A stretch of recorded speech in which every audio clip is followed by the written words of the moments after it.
Marijn Boersma, thank you so much for finding the time here at the Paris Air Show. We're in the middle of Holland. I have the feeling that there's so much Holland here, it's actually larger than the Netherlands, right? I mean, you've got so much space here, there's so much going on and so much to do with sustainable aviation. But would you like to start firstly by just telling us who you are and who you work for and why you're here? Yeah, thank you. So I'm Marijn Boersma. I work for LIT. It's a public-private partnership in the Netherlands. I work as a communication and stakeholder manager over there for the project office. Excellent. And tell us a little bit about LIT, because it sounds like this is another superstar organization that is making things happen. So LIT is a public-private partnership under the Dutch National Growth Fund. The Growth Fund is actually an initiative by the Dutch government to invest in the Dutch economy with social benefits. They have 50 programs, of which LIT is one. And within LIT, we try to accelerate the transition towards sustainable aviation with having 2050 for carbon neutral aviation in our mind. And we do that by hosting 13 projects from technological to ecosystem and knowledge-based projects. So I heard about that. These are the three kind of pillars of the work that you do. So from the 13 projects you're supporting, you put them into those three pillars. Could you just go through those three again? We have knowledge and... Yeah, so the biggest pillar is sustainable technology, which is where we actually work with innovative companies to actually work on efficient light materials, efficient propulsion, hydrogen airplanes. And then we have knowledge, where we work closely with knowledge institutes, universities, to kind of build the balance in the background. And then we have ecosystem, where we try to connect all of the Dutch partners within the European ecosystem, but also make sure they know how to find each other and strongly kind of connect and form a bond to together move towards sustainable aviation. Excellent. And so what I love about this fund, what I love about this foundation is it was founded between government and industry, commerce. Yeah. And, we believe in collaboration. I said in every podcast, we believe everything we need to save the planet has already been invented. We just need to work together. SAF is not a new thing, for instance. Batteries are not a new thing, for instance. Sure, we need to do some optimization, but if we work together, we can do this. And that fascinates me because this whole foundation is pretty young, right? Could you tell us a little bit about how it got started and how we got government and industry to speak to each other? Yeah, you're absolutely right. It is hard, of course, but we do think it's the way forward. I think definitely in every industry, but in aviation in particular, for these big innovations that are needed to make aviation sustainable, you need something to get the new innovation off the ground. You need some start capital, some big institution that would stand behind you, like, okay, we're gonna help you. Yeah.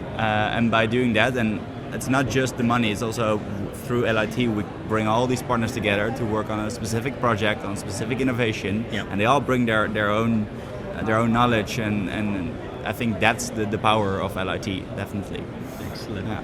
I know that's really, really great. And I know, obviously, we're recording this podcast here at the Air Show. It's not going to be going out for a few weeks at least, but I know you had a big announcement yesterday. I hope we can talk about it. But a brilliant name of a company. So it's Conscious Aviation, if I got that correct.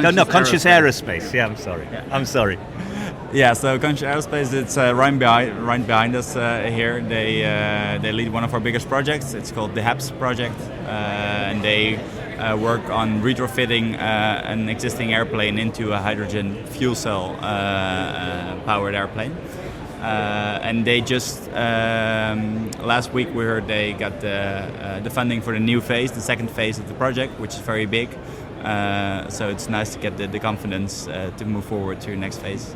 Excellent. Well, I mean, just for the sake of the name, I wish that company so much success. I think Conscience is, it's the kind of thing that a lot of people are forgetting these days. And it's nice to see that people are turning this into a business model. Are there any other success stories you'd like to share with us as well?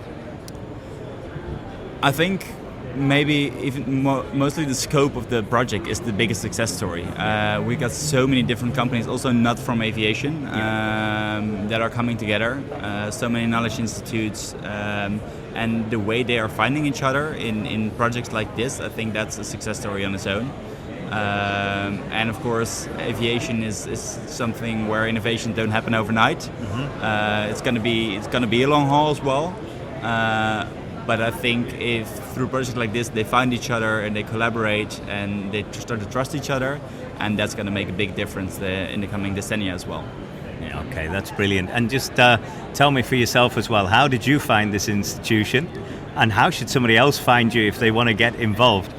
It's a very good question, because actually I have no background in aviation at all. I'm one of the very few in my surroundings here.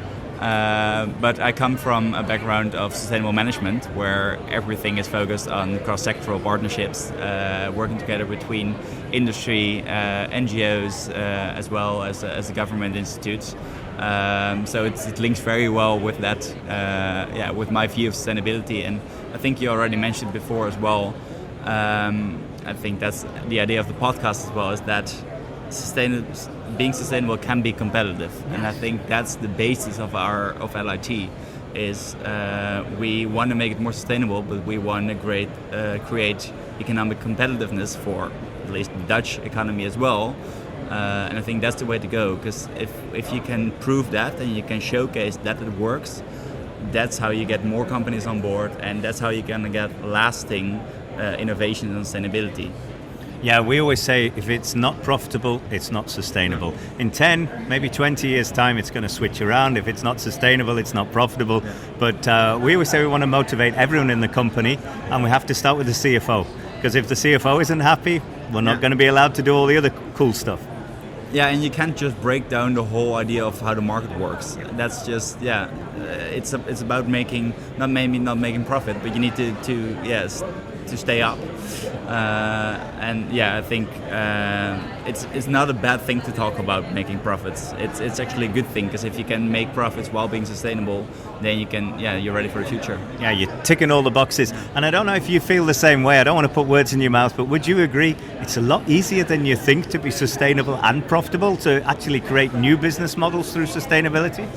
I think definitely new business models for sure, and I think we're finding that out every day. I think with the big innovations in aviation industry, but other industries as well, that's where the difficult part is. It's like you need so many big investments to make it happen, and I think everyone knows that it's gonna happen and it's gonna be profitable, but with such a long time frame that it can be hard for a company to actually invest in it and say, okay, this is what we're gonna do.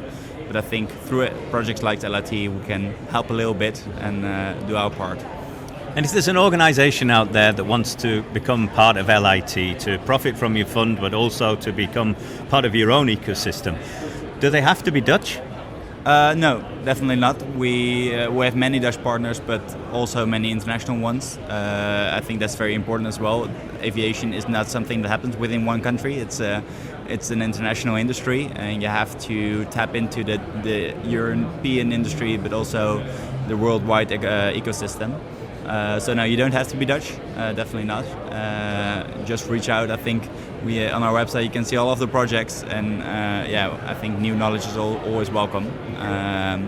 And we have some smaller projects where people can apply for vouchers or for smaller inventions or smaller projects as well. So if you are out there and you have an idea that needs some background funding, we have some projects for that as well. You heard it here first, folks. So go to the LIT website. Yeah. What is the website? It's lit.aero. lit.aero. Yeah. If you go to this website, if you put in the code Progress Factors, you get 10% more sponsorship. No, that's a lie, but it would be good. Maybe we'll work on that deal. I'd love to. I'm going to be speaking with your manager, Ron, next week. Maybe we'll be able to negotiate there. But no, joking aside, I think it's absolutely wonderful what you're doing. I'm not going to shake your hand because I think you've got some work to do there on the medical side. But I really appreciate you taking the time here. I know you're a busy man at the fair. Yeah, well, thank you. This is, for me, this is what I would love to do here. Because just speaking, also because you're not from the aviation industry, then that's what it's about. Just connecting worlds, connecting industries. So thank you. That's absolutely fine. All right, well, good luck to you with the rest of the fair. Thank you. Cheers.